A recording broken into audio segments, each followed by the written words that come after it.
एक छोटे से गांव में एक आदमी रहता था।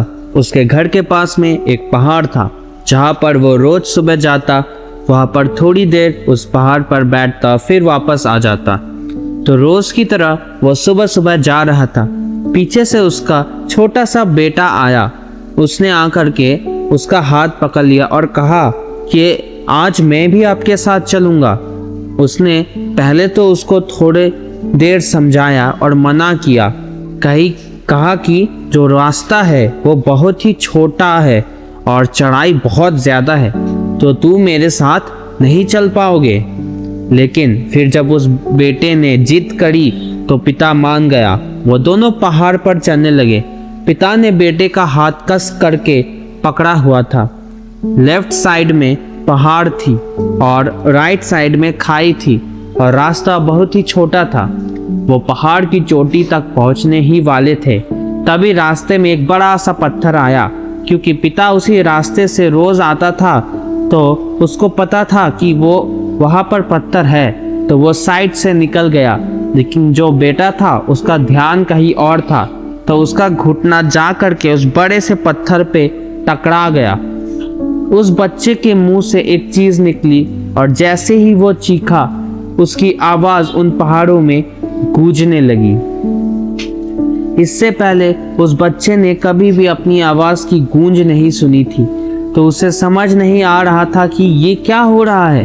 वो अंदर से थोड़ा सा घबरा गया और उसे लगा कि शायद कहीं कोई है जो छुपकर उसे देख रहा है और उसका मजाक उड़ा रहा है। फिर उस बच्चे ने बोला, कौन हो तुम? तो जब उस बच्चे ने उस गूंज को सुना तो उसे गुस्सा आ गया। उसे लगा कि कौन है ये जो मेरा मजाक उड़ाए चला जा रहा है। फिर उसने गुस्से से कहा कि मैं तुम्हें नहीं छोड़ूंगा। और फिर जैसे ही उसने उस गूंज को सुना वो घबरा गया। उसके पिता समझ गए थे कि क्या हो रहा है।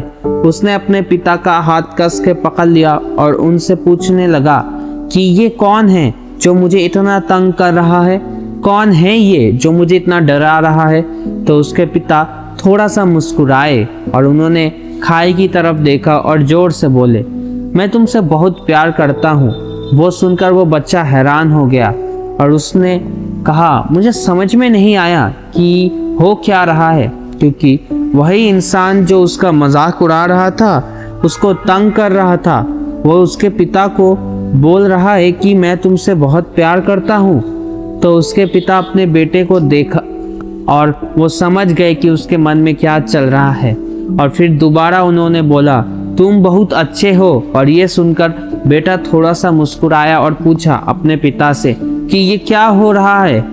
फिर उसके पिता ने अपने बेटे को समझाया, ये जो आवाज़ तुम सुन रहे हो ना, ये किसी और की नहीं है, ये तुम्हारी ही आवाज़ है जो कि पहाड़ों में गूंज रही है और तुम्हें अपनी ही आवाज़ सुनाई दे रही है। जैसे तुम बोलते हो ठीक वैसे ही तुम्हें सुनाई देती है। अगर तुम गुस्से में कुछ कहोगे तो वो पलट कर वो आवाज़ आएगी, उससे भी गुस्सा होगा। लेकिन अगर तुम कुछ अच्छा कहोगे तो वो आवाज़ भी अच्छी होगी। बिल्कुल इसी तरह हमारी ज़िंदगी में भी होता है। जैसे तुम अपने मन में इस ज़िंदगी के बारे में सोचते हो, यह ज़िंदगी तुम्हारे लिए बिल्कुल वैसी ही हो जाती है। अगर तुम मन ही मन अपने आप से ये बोलते रहोगे कि मेरी ज़िंदगी तो बहुत बुरी है, तो तुम्हारी ज़िंदगी सच में बुरी हो जाएगी। और अगर तुम अपनी ज़िंदगी से प्यार करोगे तो तुम्हारी ज़िंदगी भी तुमसे प्यार करेगी। ये बात उस बच्चे के दिमाग में घर कर गई और फिर वे दोनों उस पहाड़ की चोटी पर गए। लेकिन बच्चे के दिमाग में यही बात घूम रहा था। और फिर वो बच्चा खिलखिलाकर हंसा और उसने अपने दोनों हाथ खोले और अपनी पूरी ताकत से बोला, मैं तुमसे बहुत प्यार करता हूँ। दोस्तों, इस कहानी से हमें क्या पता चला कि जिंदगी में हम जैसा बनना चाहते हैं वो वहीं से शुरुआत होती है उसकी, जब जो हम अपने आप को खुद से कहते हैं। अगर आप कहते हैं खुद से कि ये काम आपसे नहीं होगा, तो 100% गारंटी के साथ कह सकता हूँ कि वो काम आपसे नहीं होगा। हमेशा जब भी आप सुबह उठे अपने आप से कहें कि आज के दिन में मैं अपना ये काम पूरा कर लूँगा, मुझे कोई नहीं रोक सकता, मैं खुद पर निर्भर हूँ, मैं किसी से नहीं डरता। ऐसी बातें खुद को बोल के अपने मन को सफलता की ओर लेकर जाए। अगर आपको आज का वीडियो अच्छा लगा तो चैनल को लाइक शेयर सब्सक्राइब कीजिए। मिलते हैं नेक्स्ट वीडियो में, तब तक के लिए अपना ध्यान रखिए।